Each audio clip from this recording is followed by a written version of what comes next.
আমি আর দাওয়াত ফোনে নিব না, আমি আর দাওয়াত ফোনে নিব না, আমি আর দাওয়াত মোবাইলে কন্ট্যাক্ট করব না। আমার খুঁজে বার করতে হইলে যাদের প্রয়োজন তারা আমার মাদ্রাসা আসবে। কথা বলেন ঠিক না ঠিক? আমাকে যে আল্লাহ এত পরিচিত করেছে, ভাইরাল করেছে, ফেমাস করেছে, এটাই এলাকার জন্য নিয়ামত। কথা বলেন ঠিক না ঠিক? বাংলাদেশের মধ্যে এক নামে ছিলেন মাজারুল ইসলাম মাজারি। দেখবেন আমার লইয়া অনেক ইউটিউবাররা টিকটক করে, আছে না দেখি?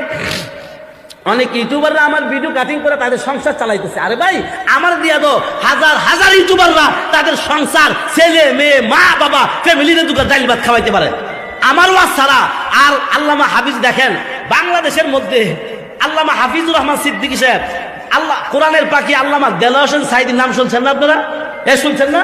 সাইদি সাহেবের পরে বাংলাদেশের মধ্যে কমি অঙ্গনের একমাত্র মাঠ ধরে রেখেছে আল্লামা হাফিজুর রহমান সিদ্দিকী। আর আল্লামা হাফিজুর রহমান সিদ্দিকীর এত ষড়যন্ত্র, তিলের তাল বানায়া সারা দেশ তার কিছু প্রচার সম্পাদক আছে। বাংলাদেশে হাফিজুর রহমান সিদ্দিকী যেই পরিমাণ সমালোচনা, ইয়ার পর আমার আর উনিরে, আমি তো নতুন মানুষ, আমি যা দেখতেছি যে হাফিজুর রহমান সিদ্দিকী সাহেবের যে পরিমাণ সমালোচনা আমার এর চেয়ে কম না। কারণ আমরা দুইজনের সমালোচনা বেশি, প্রচার সম্পাদক বেশি। নিজের খাইয়া মানুষ, নিজের খাইয়া আমগরে নিয়ে ভাবে হেমন গাদার গাদা আছে যে নিজের খাইয়া নিজের বইরা সে আমারে নিয়ে ভাবে, তারা ধন্যবাদ দেওয়া দরকার আছে না? আবার কিছু ইউটিউবার আমার ফোন দেয়, নাজিব মিডিয়া আপনার টিমুন নিমুন করে। আরে নাজিব মিডিয়া কি ছাড়বো না ছাড়বো, তোর জলে কেড়ে বন্ধু, জলে তোর জলে কেড়ে, তোর হিংসা লাগে কেড়ে। একজনে খাইলে এক হুজুরের শত্রু আরেক হুজুর। একজনে কয় কি রুটি কি কালেমা, আরেকজনে কয় কালেমায় ফাঁসি, আরেকজনে কয় কালেমায় রুটি। তাহলে ভাগ্যক্রম আমরা জেলে ছিলাম, তো এক কালেমায় জেল, আর যে মৌলবী ঘরের ভিতরে আছে আরেক কালেমায় তার হইল ঘর।